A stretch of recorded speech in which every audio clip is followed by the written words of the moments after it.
Hey, Ryan Knapton here, and today I'm testing out the Donek Transition, a very half-pipe specific board. I'm not actually going to take it into the pipe, but I just want to show kind of one of the boards that Donek makes, because yeah, it's just knowing what these specs do and how it performs is a really cool thing. So this one, basically it's a much larger side cut radius, so much bigger turns. Even though this is a shorter board than mine and a much narrower board, it makes bigger turns because of that side cut radius. It's not as curvy, it's a bigger one, so you put it on edge and it's going to track faster down the hill.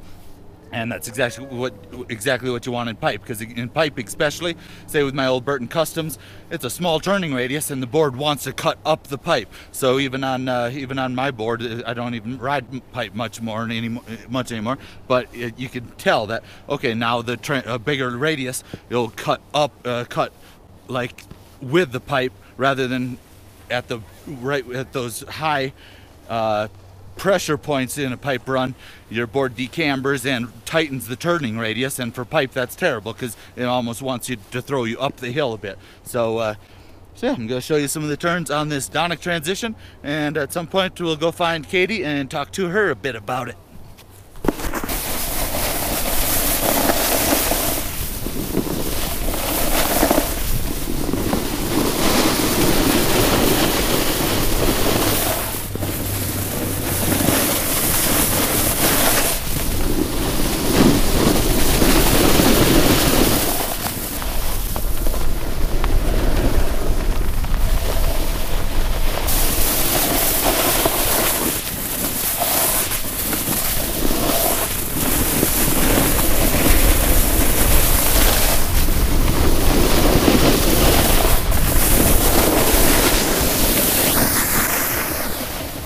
So yeah, definitely a lot more of just like whoosh, whoosh down rather than whoosh, whoosh, whoosh, whoosh, whoosh. My side cut radius is actually larger than a normal freestyle board, but yeah, this is quite a bit larger with 11-meter radius, and it definitely feels like that. It just doesn't cut across.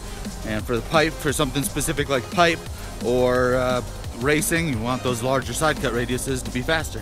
So yeah, let's go find Katie and talk some more.